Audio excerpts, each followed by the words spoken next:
So in Montenegro, some kid was stabbed, or two people were stabbed. It ended up being some migrants involved. Uh-oh. And the migrants in question are Turks. Ooh. Okay. For all of you who don't know the history of the Balkans, the Turks tried to conquer the Balkans many times, and they were stopped by the Serbs. I don't want to hear any fucking Skenderbeg stories or anything like that, because Skenderbeg was not Albanian, so I don't want to hear any of this shit anymore. I'm getting tired of it. They were stopped by Serbs.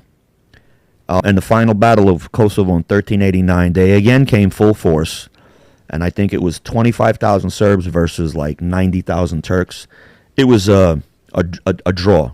Murat was fucking killed by Miloš Obilić. They killed our king and Miloš Obilić. They beheaded him. We ended up getting a saint out of that. But the Turks have fucked the Balkans for years and years and years. We have their food. We have a lot of their customs. We say a lot of their words. It just sucks. It just really does, you know. Right.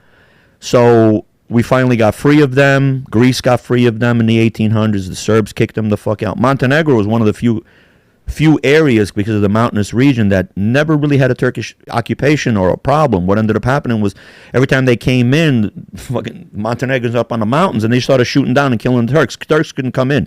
Even our monastery, Ostrog, is in Podgorica in Montenegro.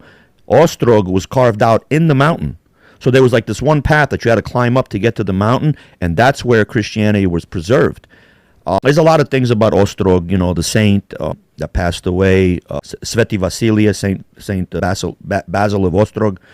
You know, he does miracles, and a lot of people, even of mixed religions, come there. Last time I was there was Muslims there, you know, with cancer, and they were, you know, praying to be healed. But Saint Basil decides who he wants to help. How pure is your heart? How pure is your intention? Is it really a thing? They say that people give birth after visiting, that people get cured.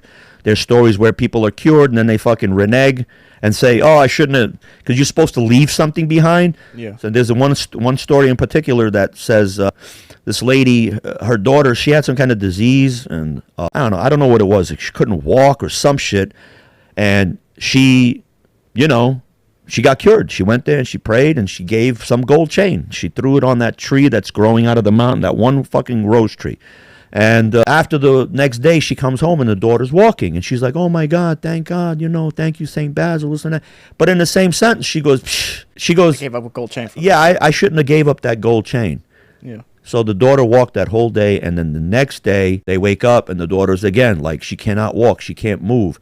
And you look on the dresser and the chain is back.